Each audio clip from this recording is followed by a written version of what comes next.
Bonjour à toi et bienvenue pour cette seconde vidéo sur le calcul littéral. Aujourd'hui, on va voir la règle d'écriture du calcul littéral et essayer de la comprendre. Dans le calcul littéral, il y a une règle à connaître pour l'écriture et elle est très importante. C'est que dans toute expression littérale, donc une expression qui contient des lettres, on peut ne pas écrire le symbole multiplié, sauf entre deux nombres. Alors, il y a plusieurs mots importants. Déjà, on est dans une expression littérale, donc ça sous-entend qu'il y aura des lettres dans notre calcul. Et j'ai bien dit on peut ne pas écrire le symbole multiplié, ça sous-entend qu'on a le droit de l'écrire. C'est lourd, on ne le fera pas, en tout cas dans les années à venir, vous arrêterez de le faire en grandissant, mais on a le droit de ne pas le faire. Et on ne va pas l'écrire ce symbole pour gagner du temps, éviter des confusions et rendre en fait les calculs beaucoup plus clairs et beaucoup plus lisibles. C'est une habitude à prendre. Alors qu'est-ce que je suis en train de raconter? Quelle est cette règle? Regardons-la avec quelques exemples. Quand j'écris un calcul, imaginez que je veux faire 2 fois A fois B.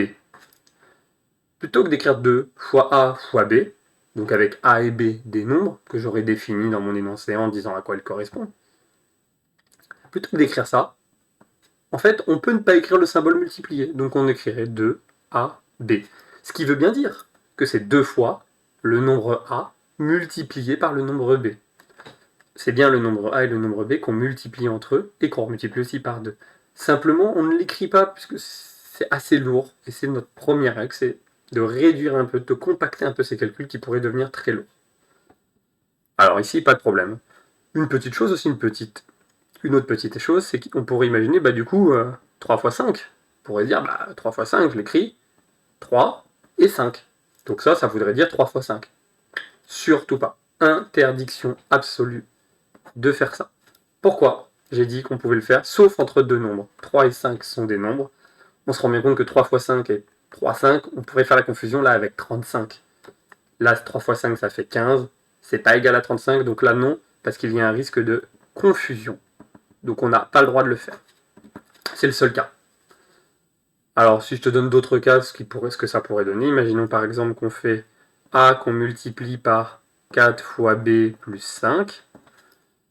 Et bien ici, simplement pour simplifier, on écrira A 4B plus 5. Voilà la première règle d'écriture. Concrètement, on enlève les multipliés, sauf entre deux nombres, sinon effectivement on a un petit souci.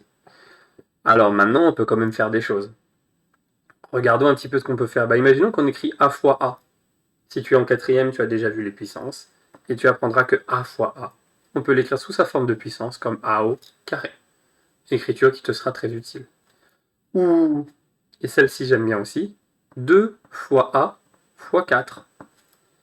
Ici, on dirait, on va écrire ça 2A 4. Parce on aurait très envie de faire ça. Sauf que, si tu te souviens de ton cours, la priorité de calcul, elle te dit qu'en fait, personne n'est a priori prioritaire, on peut le faire dans l'ordre qu'on veut, il n'y a que des multiplications. Et donc j'ai très envie de dire que le calcul, c'est la même chose que 2 fois 4 fois A. Et dans ce cas-là, je vais enlever le fois ici, mais celui-là, je vais le faire. 2 fois 4, ça fait 8. Et j'enlève le A, donc ça va faire 8A.